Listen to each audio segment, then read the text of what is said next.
Early bird discount offers Harish academy అందిస్తుంది. అన్ని online కోర్సులపై భారీ discount offers. Group 1, group 2, SI, JL, DL, గ్రామ సచివాలయం ఫుల్ కోర్స్ ఏదైనా ₹499 మాత్రమే. ఏపీపీఎస్సీ, టీఎస్పీఎస్సీ కాంబో ప్యాక్ ₹999 మాత్రమే. వ్యాలిడిటీ 6 నెలలు. ఈ ఆఫర్ ఫిబ్రవరి 22 నుండి ఫిబ్రవరి 26 వరకు మాత్రమే. సులభంగా జాబ్ సాధించే విధంగా లెజెండరీ ఫ్యాకల్టీచే రూపొందించబడిన స్టాండర్డ్ ఆన్లైన్ క్లాసెస్. మరెందుకు ఆలస్యం? వెంటనే హరీష్ అకాడమీ యాప్ ను డౌన్లోడ్ చేసుకోండి, విజయం సాధించండి.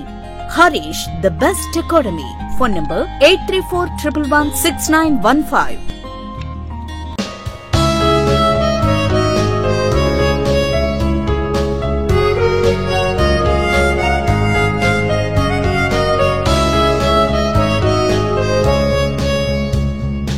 Harish, the best academy. Hi friends, welcome to Harish academy. ఈరోజు వార్తలు నిలిచిన జాతీయ, అంతర్జాతీయ, రాష్ట్రీయ అంశాల గురించి, వార్తలు నిలిచిన వ్యక్తులు, అవార్డులు, పుస్తకాలు, మరి క్రీడా సంబంధిత సమాచారం, ఒక్కొక్క అంశాన్ని వివరంగా తెలుసుకుందాం. ఈరోజు ఫస్ట్ టాపిక్ వచ్చేసి దేశంలోనే అతి పొడవైన రైలు సొరంగం వార్తల్లోకి వచ్చింది, ప్రారంభమవుతూ వార్తల్లోకి వచ్చింది. ఒక సూపర్లేటివ్ టాపిక్ అని ఎందుకు అంటున్నాను? దేశంలోనే, ప్రపంచంలోనే అతిపెద్ద, అతి చిన్న, అతి పొడవైన ఇలాంటి ప్రత్యేక పదాలతో కూడిన సమాచారం ఏదైతే ఉంటుందో ఆ సమాచారాన్ని మనం సూపర్లేటివ్స్గా డిస్కస్ చేస్తున్నాం. సో ఈరోజు జమ్మూ కాశ్మీర్కి సంబంధించి ఒక సూపర్లేటివ్ టాపిక్, మన భారతదేశంలోనే అతి పొడవైన రైలు సొరంగం నిన్నటి రోజున ప్రారంభమవుతూ ఈరోజు వార్తల్లోకి వచ్చింది. అదేంటో చూడండి. దేశంలోనే అత్యంత పొడవైన రైలు సొరంగాన్ని భారత ప్రధాని నరేంద్ర మోదీ గారు నిన్నటి రోజున ప్రారంభించారు. ఫిబ్రవరి 20వ తేదీన జమ్మూలో ఉదంపూర్, శ్రీనగర్, బారాముల్లా రైలు లింకుపై నిర్మించిన ఈ సొరంగం మంగళవారం ప్రారంభమైంది. 48.1 కిలోమీటర్ల పొడవైన బనిహాల్, కారి, సంబర్ అండ్ సంగల్దాన్ సెక్షన్ ఏదైతే ఉంటుందో, అంటే అది రైల్వే ట్రాక్ రూట్, ఆ సెక్షన్లో ఈ సొరంగం పొడవు అనేది 12.77 కిలోమీటర్లుగా ఉందంట. సో భారతదేశంలోనే అత్యంత పొడవైన రైలు సొరంగం ఇటీవల ఏ ప్రాంతానికి సంబంధించి వార్తల్లోకి వచ్చిందంటే జమ్మూ కాశ్మీర్ సంబంధించి వార్తల్లోకి వచ్చింది. పేరు గుర్తుంచుకోండి, సరిపోతుంది. అండ్ ఇక్కడే మనం చూసాము, ప్రపంచంలోనే అత్యంత ఎత్తైన ఒక రైలు వంతెన, చీనాబ్ బ్రిడ్జి కూడా నిన్నటి రోజున ప్రారంభ అంశంతో వార్తల్లోకి వచ్చింది. సో ఈ రెండు టాపిక్స్ని కూడా చూడండి, ఓకేనా? అండ్ నెక్స్ట్ వచ్చేసి ఇటీవల కాలంలో ముఖ్యంగా 2020 సంవత్సరం నుండి రకరకాల వ్యాధులు మానవాళిపై మరియు ప్రపంచంపై ప్రభావాన్ని చూపిస్తున్నాయి. కరోనాతో మొదలుకొని ప్రతి వారానికి ఒక వ్యాధి, కొత్త వ్యాధిని మనం చూస్తున్నాము. సో ఇప్పుడు మరొకసారి ప్రపంచం ముంగిట ఒక వ్యాధి ముప్పు అనేది మనం కలకరం రేపుతోంది. అదేంటో చూడండి. వేగంగా వ్యాపిస్తున్న జాంబీ డీర్ డిసీజ్ అనేది ఇటీవల ప్రపంచంలో మరొకసారి వార్తల్లోకి వచ్చింది. మానవులకు కూడా ఇది సోకే ప్రమాదం ఉందంట. కెనడా శాస్త్రవేత్తలు ప్రపంచం మొత్తాన్ని కూడా హెచ్చరిస్తున్నారు, కొంత అలర్ట్గా ఉండండి. ఈ జాంబీ డీర్ డిసీజ్ ఏదైతే ఉంటుందో మానవులకు కూడా సోకే ప్రమాదం ఉంది అని చెప్పేసి అలర్ట్ చేశారు. ఉపద్రవంలా వచ్చి పడి ప్రపంచాన్ని వణికించిన కరోనా మహమ్మారి దాదాపు మాయమవుతున్న ఈ వేళ కొత్త భయాలు పుట్టిస్తున్నాయి. జాంబీ డిసీజ్ వేగంగా విస్తరిస్తుందని, ఇది త్వరలో మానవాళికి కూడా అంటుకోవడం ఖాయం అంటూ కెనడా శాస్త్రవేత్తలు చెప్తున్నారు. దీని అసలు పేరు ఏంటంటే క్రోనిక్ వేస్టింగ్ డిసీజ్. ఈ ఇన్ఫెక్షన్ సోకిన జంతువు ఏదైనా మెదడు వాపు లాంటి తీవ్రమైన సమస్యలతో చచ్చిపోతుంది. ఫ్యాటాలిటీ రేట్ కూడా ఉంటుంది, ఓకేనా? ఇప్పుడు ఈ ఇన్ఫెక్షన్ అమెరికాలోని జింకల్లో శరవేగంగా విస్తరిస్తుంది. జనవరి చివరి వారంలో 2 కేసులు చూడడంతో దీనికి అడ్డుకట్ట వేసేందుకు కొలంబియా ప్రావిన్స్ చర్యలు కూడా ప్రారంభించడం జరిగింది. సో ఈ జాంబీ డిసీజ్ ఏదైతే ఉంటుందో దీనికి సంబంధించి మనం అబ్జర్వ్ చేస్తే రోడ్డు ప్రమాదంలో చనిపోయిన జింకలు, దుప్పి, కనుజు, క్యారిబో, ఒక రకమైన జింక వంటి వాటికి పరీక్షలు చేయాలని అధికారులు ఆదేశించారు. ప్రోటీన్లు సరైన ఆకారం సంతరించుకోకపోవడమే ఈ జాంబీ డిసీజ్ కారణమని శాస్త్రవేత్తలు చెప్తున్నారు. సో జాంబీ డిసీజ్ ఇటీవల వార్తల్లోకి వచ్చింది. ఏ శాస్త్రవేత్తలు ప్రపంచాన్ని హెచ్చరిస్తున్నారంటే కెనడా. అండ్ మన ఆర్థిక వ్యవస్థకి సంబంధించి గ్రోత్ రేట్ ఇటీవల తరచు మనం చూస్తున్నాం. గ్రోత్ రేట్ ఎస్టిమేట్స్ అని ఆర్బీఐ వారు చెప్పడం కానివ్వండి, ఓఈసీడీ వారు చెప్పడం కానివ్వండి, క్రిసిల్ వారి అంచనా కానివ్వండి, ఇవి తరచు మనం చూస్తున్నాం. So GDP, gross domestic product, స్థూల దేశీయ ఉత్పత్తి, it is final value of all the goods and services that are produced within the boundaries of the particular country within the given financial year. ఒక ఆర్థిక సంవత్సర కాలంలో ఒక దేశ సరిహద్దు లోపల ఉత్పత్తి అవుతున్న అంతిమ వస్తు సేవల విలువనే ఆ దేశ జీడిపిగా మనం భావిస్తాము. సో జీడిపికి సంబంధించి కంపారిటివ్ చూస్తాం కాబట్టి పర్సెంటేజ్లో చూస్తాము. సో ఈరోజు జీడిపి గ్రోత్ రేట్ మనకి ఆర్థిక వ్యవస్థకి సంబంధించి గణాంకాల వార్తలకు వచ్చినాయి. ఆర్థిక శాఖ వారు ఒక నివేదికలు చెప్తున్నారు. సో రానున్న ఆర్థిక సంవత్సరం అంటే 2024-2025 ఆర్థిక సంవత్సరం FY25 అంటాము. ఏప్రిల్ 1 నుండి మొదలుకొని మార్చి 31తో ముగుస్తుంది. అంటే కమింగ్ ఇంకొక 2 months. ఓకేనా? రానున్న ఆర్థిక సంవత్సరానికి సంబంధించి మన ఆర్థిక వ్యవస్థ భవిష్యత్తు మెరుగ్గా కనిపిస్తోందని, వచ్చే ఆర్థిక సంవత్సరంలో గ్రాస్ డొమెస్టిక్ ప్రోడక్ట్ వృద్ధి అంటే జీడిపి వృద్ధి రేటు 7% నమోదు అవ్వచ్చని ఆర్థిక శాఖ ఫైనాన్స్ డిపార్ట్మెంట్ వారి తాజా నివేదికలో పేర్కొన్నారు. అయితే అంతర్జాతీయ అనిశ్చితులపై అప్రమత్తంగా ఉండాల్సిన అవసరం ఉందని కూడా వారు చెప్తున్నారు. మరి అదే ప్రస్తుత ఆర్థిక సంవత్సరం అయితే 2023-2024 విషయానికి వస్తే 7.3% వృద్ధి రేటు నమోదవుతున్న అంచనాలు ఉన్నాయంట. సో గ్రోత్ రేట్స్ పైన ఖచ్చితంగా ఫోకస్ చేయండి. ఇటీవల కాలంలో తరచూ మనం డిస్కస్ చేస్తున్నాం. ఎగ్జామినేషన్ పాయింట్ ఆఫ్ వ్యూలో వీటిపైన క్వశ్చన్స్ అడగవచ్చు. అండ్ నీతి ఆయోగ్ సూచన అనేది వార్తల్లోకి వచ్చింది. భారతదేశంలో 2015 సంవత్సరంలో జనవరి 1వ తేదీన అప్పటి వరకు పనిచేసిన ప్లానింగ్ కమిషన్ ప్రణాళిక సంఘం స్థానంలో అమల్లోకి వచ్చిన నీతి ఆయోగ్ ఏం చెప్తుందో చూడండి. భారతదేశంలో సీనియర్ సిటిజన్స్, ఓల్డ్ ఏజ్ లేదా వృద్ధులు ఎవరైతే ఉంటారో వారికి సేవింగ్స్ ప్లాన్ అనేది తప్పనిసరి అని చెప్తున్నారు. 2050 సంవత్సరం నాటికి దేశ జనాభాలో దాదాపు 19.5% వృద్ధులే ఉండబోతున్నారంట. ప్రస్తుతం దేశ జనాభాలో 10% ఉన్న సీనియర్ సిటిజన్ల సంఖ్య 2050 నాటికి 19.5% చేరుకుంటుందని నీతి ఆయోగ్ అంచనా వేసింది. ఈ నేపథ్యంలో వృద్ధుల సంక్షేమానికి సంబంధించి నీతి ఆయోగ్ ఇటీవల కీలక ప్రతిపాదన చేసింది.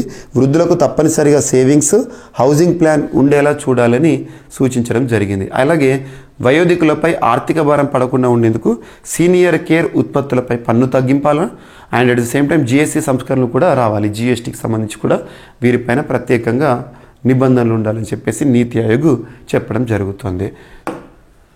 అండ్ మార్స్ ఇటీవల తరచు మనం చూస్తున్నాం. అంతరిక్షానికి సంబంధించి ముఖ్యంగా మార్స్ పైన వివిధ దేశాలు చేసిన ప్రయోగాలు 2014 సంవత్సరం సెప్టెంబర్ మంత్లో మనం చూసాం. మార్స్ ఆర్బిటర్ మిషన్ మంగళయాన్ భారతదేశానికి సంబంధించి, తర్వాత చైనాకి సంబంధించి Zhurong Royer, China fire goddess పేరు పెట్టుకున్నారు. UAEకి సంబంధించి యునైటెడ్ అరబ్ ఎమిరేట్స్ సంబంధించి హోప్ మిషన్, అమెరికాకి సంబంధించి పర్సీవరెన్స్ రోయర్, ఇంజెన్యూనిటీ అనే ఒక హెలికాప్టర్ ఇటీవల కాలం చెల్లిపోయి వార్తల్లోకి వచ్చింది. ఇవన్నీ మనం చూస్తున్నాం. ఇప్పుడు మార్స్ పైన, మార్స్ అన్నా, అరుణ గ్రహం అన్నా, అంగారకుడు అన్నా, రెడ్ ప్లానెట్ అన్నా ఒకటే. సో మార్స్ పైన పరిశోధనలు పెరుగుతున్నాయి. ఇప్పుడు ఇస్రో కూడా మార్స్ పైన ఒక డ్రోన్ని పంపబోతోందంట. సో మార్స్ పైన లేదా వేరే గ్రహం పైన హెలికాప్టర్ని ఎగరవేసిన మొట్టమొదటి దేశంగా ఇప్పటికీ అమెరికా రికార్డును సృష్టించింది. ఇప్పుడు మనం కూడా డ్రోన్ ఎగరబోతున్నామంట. సో మంగళయాన్ తర్వాత భారత అంతరిక్ష పరిశోధన సంస్థ మరొక అంగారక గ్రహ ప్రయోగానికి సిద్ధమవుతోంది. నాసా ప్రయోగించిన ఇంజెన్యూనిటీ హెలికాప్టర్ మాదిరిగా ఇస్రో కూడా మార్స్ పైకి రోటోకాప్టర్ను పంపేందుకు యోచిస్తోంది. ఈ డ్రోన్ మార్స్ వాతావరణంపై పరిశోధన చేసేందుకు గాను 100 మీటర్ల ఎత్తులో ఎగురుతుందని మీడియా కథనాలు వెల్లడించడం జరిగింది. ఇంకా ప్రాథమిక దశలోనే ఈ రోటోకాప్టర్ అనేది ఉందంట. సో మార్స్ పైకి ఒక డ్రోన్ పంపే అవకాశం చూస్తోంది ISRO, Indian space research organisation. So science and technology సంబంధించి మరొక అంశం, గ్రహ శకలాలపై నీటి జాడలు అనే అంశం వార్తలకు వచ్చింది. తొలిసారిగా వెలుగులోకి అంతరిక్ష శోధనలో మేలి మలుపు. సో ఇక్కడ గ్రహ శకలాలు పూర్తిగా పొడి శిలలతో కూడుకొని ఉంటాయని ఇప్పటిదాకా సైంటిస్టులు భావించేవారు. కానీ అంతరిక్ష పరిశోధన చరిత్రలోనే తొలిసారిగా వాటిపై నీటి అణువుల జాడలు గుర్తించారు శాస్త్రవేత్తలు. SOFIA stratospheric observatory for infrared astronomy airborne telescope అందించిన డేటాను ఇటీవల అధ్యయనం చేసిన మేరకు ఈ అంశాన్ని చెప్తున్నారు. సో ఇటీవల ప్లానెటరీ సైన్స్ జర్నల్లో కూడా దీనికి సంబంధించిన గణాంకాలు రిలీజ్ అయినాయి, సమాచారం రిలీజ్ అయింది. గ్రహ శకలాలు ఏవైతే వాటిపైన నీటి జాడలను శాస్త్రవేత్తలు కనుగొనడం జరిగింది. ఇక గ్రహ శకలాలు అంటే ఏంటి, ఇవన్నీ కూడా ఒకసారి చూడండి.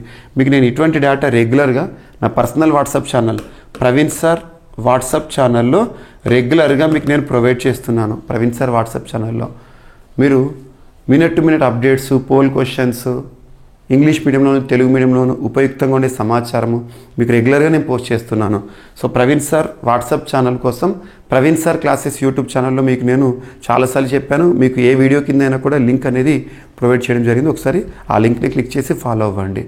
అండ్ పోటీ పరీక్షలకు ప్రిపేర్ అవుతున్న అభ్యర్థులు Telangana group 1, group 2 and all examination and ఏపీకి సంబంధించిన అభ్యర్థులను దృష్టిలో ఉంచుకొని మీకు నేను మన GVK study circle app, so GVK study circle app ఇప్పటి వరకు ఇన్స్టాల్ చేసుకొని వారు ఎవరైనా ఉంటే ఇన్స్టాల్ చేసుకోండి.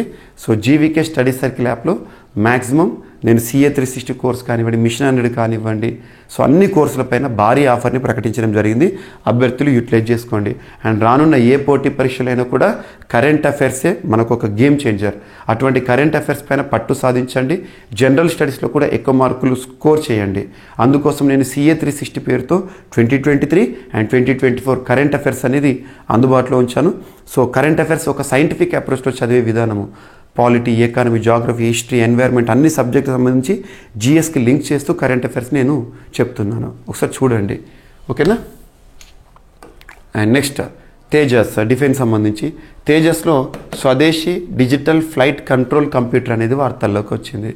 సో స్వదేశీ తేజస్ యుద్ధ విమాన ప్రాజెక్టులో మరొక మైలురాయి సాధించినట్లు రక్షణ మంత్రిత్వ శాఖ, మినిస్ట్రీ ఆఫ్ డిఫెన్స్ వారు తెలిపారు.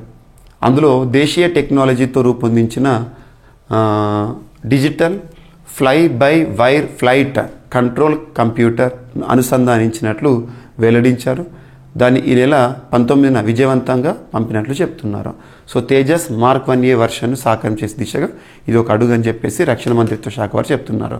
డిజిటల్ ఫ్లైట్ కంట్రోల్ కంప్యూటర్ని అమర్చడం జరిగింది. ఎందులో అంటే తేజస్. అండ్ తెలంగాణ రాష్ట్రానికి సంబంధించి జపాన్ మనకి సాయం చేస్తుంది, లేదా జపాన్ మనకి మద్దతునిస్తుంది. ఏ విషయంలో అంటే స్టార్టప్, అంకుర సంస్థల విషయంలో.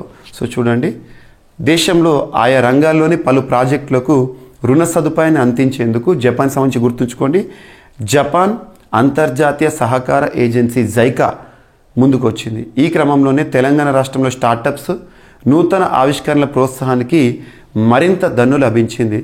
ఆ దేశ అధికారిక అభివృద్ధి సహాయ రుణాన్ని జైకా పొడిగించింది. ఈ మేరకు కేంద్ర ప్రభుత్వంతో మంగళవారం ఒప్పందం అనేది కుదిరింది. సో ఇందులో తెలంగాణ స్టార్టప్లు కొత్త ఆవిష్కరణలు ప్రోత్సహిస్తామని చెప్పేసి దాదాపు 1336 కోట్ల ODA రుణం ఇస్తామని చెప్పేసి చెప్పడం జరిగింది. జపాన్కి సంబంధించిన జైకా గుర్తుంచుకోండి. అండ్ వైఎస్ఆర్ కళ్యాణమస్తు షాదీ తోఫా మనందరికీ తెలుసు. ఆంధ్రప్రదేశ్ రాష్ట్రానికి సంబంధించి సంక్షేమ క్యాలెండర్ అనేది రాష్ట్ర ప్రభుత్వం విడుదల చేసింది. ఆ డేట్స్ ప్రకారమే కొంచెం అటు ఇటుగా మనం సంక్షేమ కార్యక్రమాలకు సంబంధించి అమలు అనేది చూస్తున్నాము. సో ఏపీకి సంబంధించి నిన్నటి రోజున వైఎస్ఆర్ కళ్యాణమస్తు అండ్ షాదీ తోఫా ఈ విడత వార్తల్లోకి వచ్చింది. అక్టోబర్ టు డిసెంబర్ 2023 అంటే లాస్ట్ 3 monthsకి సంబంధించి త్రైమాసికంలో వివాహం చేసుకున్న అర్హులైన 10,132 జంటలకు వైఎస్ఆర్ కళ్యాణమస్తు, వైఎస్ఆర్ షాదీ తోఫా కింద 78.53 కోట్ల ఆర్థిక సాయాన్ని నిన్నటి రోజున క్యాంపు కార్యాలయంలో మీట నొక్కి రాష్ట్ర ముఖ్యమంత్రి జగన్మోహన్ రెడ్డి గారు అమ్మాయి ఎవరైతే ఉంటారో వధువు యొక్క తల్లి అకౌంట్లో జమ చేయడం జరిగింది. గుర్తుంచుకోండి, పేద తల్లిదండ్రులు తమ పిల్లలను చదివించి వారి వివాహాన్ని గౌరవప్రదంగా జరిపించే తమ సామాజిక బాధ్యత నిర్వహించేందుకు అండగా నిలుస్తూ ఎస్సీ, ఎస్టీ, బీసీ, దివ్యాంగులు, భవన నిర్మాణ కార్మికులు, కుటుంబాల్లోని ఆడపిల్లలకు వైఎస్ఆర్ కళ్యాణమస్తు అండ్ మైనార్టీ వర్గాల పిల్లలకు వైఎస్ఆర్ షాదీ తోఫా కింద ఆర్థిక సాయం ఇస్తోంది. సో ఈ విడతకి సంబంధించి గుర్తుపెట్టుకోండి. అండ్ రాష్ట్ర ప్రభుత్వానికి సంబంధించి రాష్ట్ర ప్రభుత్వం అమలు చేస్తున్న సంక్షేమ కార్యక్రమాలు కానివ్వండి, రాష్ట్రంలో వస్తున్న పెట్టుబడులు కానివ్వండి, ఏపీకి సంబంధించి 2023కి సంబంధించి టోటల్ ఇన్ఫర్మేషన్ చూడండి. మీకు నేను జీవీకే స్టడీ సర్కిల్ యాప్లో ఏపీ ఇయర్ రౌండప్ PDF ఇచ్చాను. ఇంగ్లీష్ మీడియంలోను, తెలుగు మీడియంలోను స్కీమ్స్కి సంబంధించిన డేటా ఇచ్చాను. గవర్నమెంట్ అఫీషియల్గా స్కీమ్స్లో తీసుకొచ్చిన అప్డేట్స్ కానీ అవి ఇచ్చాను. అండ్ అభ్యర్థులందరికీ ఉపయుక్తంగా ఉండే టాప్ మోడల్ పేపర్స్ని కూడా, కరెంట్ అఫైర్స్ సంబంధించి మోస్ట్ ప్రెడిక్టెడ్ క్వశ్చన్ పేపర్స్ని కూడా మీకు అందులో అందించడం జరిగింది.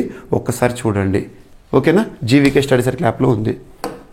అండ్ ఫ్రాన్స్ అత్యున్నత పౌర పురస్కారం అందుకున్న శశి థరూర్ గారు. సో కేరళ రాష్ట్రానికి సంబంధించిన వ్యక్తి, ప్రముఖ రాజకీయ నాయకులు, ప్రముఖ రచయిత, రాజకీయ నాయకుడిగా మారిన దౌత్యవేత్త అయిన శశి థరూర్ గత మంగళవారం అంటే నిన్నటి రోజున ఢిల్లీలోని ఫ్రాన్స్ రాయబార కార్యాలయంలో జరిగిన కార్యక్రమంలో ఫ్రాన్స్ అత్యున్నత పౌర పురస్కారాన్ని అందుకోవడం జరిగింది. గుర్తుంచుకోండి, ఫ్రాన్స్ అత్యున్నత పౌర పురస్కారాన్ని అందుకున్న శశి థరూర్. సో ఇవి ఫ్రెండ్స్ ఈరోజు వార్తలు ఇచ్చిన అంశాలు. ఒకసారి ర్యాపిడ్గా చూస్తే సూపర్లేటివ్ టాపిక్. ఫస్ట్, దేశంలోని అతి పొడవైన రైలు సొరంగం అనేది జమ్మూ కాశ్మీర్ సంబంధించి వార్తల్లోకి వచ్చింది. మరొక వ్యాధి ప్రపంచం ముందు చూస్తోంది. అదేంటంటే జాంబీ డే డిసీజ్. అండ్ మన ఆర్థిక వ్యవస్థకు సంబంధించి వృద్ధి అంచనాలను ఆర్థిక శాఖ విడుదల చేసింది. ఈ ఆర్థిక సంవత్సరంలో 7.3% ఉంటుందని, 7.3, అండ్ రానున్న ఆర్థిక సంవత్సరంలో 7% ఉండబోతుందని చెప్పేసి అంచనా. అండ్ వృద్ధులకు సేవింగ్స్ ప్లాన్ తప్పనిసరి అని చెబుతూ నీతి ఆయోగ్ సూచన. అండ్ మార్స్ పైకి ఇస్రో డ్రోన్ అనే అంశం వార్తల్లోకి వచ్చింది. నెక్స్ట్, గ్రహ శకలాలపై నీటి జాడల గుర్తింపు శాస్త్రవేత్తలు చేస్తున్న పరిశోధనలు. తేజస్లో స్వదేశీ digital flight control computer. And Telangana స్టార్టప్కు జపాన్ జైకా మద్దతు. అండ్ వైఎస్ఆర్ కళ్యాణమస్తు షాదీ తోఫా ఈ విడత వార్తల్లోకి వచ్చింది. అండ్ ఫ్రాన్స్ అత్యున్నత పౌర పురస్కారం అందుకున్న శశి థరూర్ గారు కేరళ రాష్ట్రానికి సంబంధించిన రాజకీయ నాయకులు, ప్రముఖ రచయిత. సో ఇవి ఫ్రెండ్స్ ఈరోజు వార్తలు నిలిచిన అంశాలు. మిస్లేనియస్ అంశాలను మిగిలిపోతే రేపటి రోజున జత చేసి మళ్ళీ నేర్చుకుందాం. రేపు కలుద్దాం. Thank you.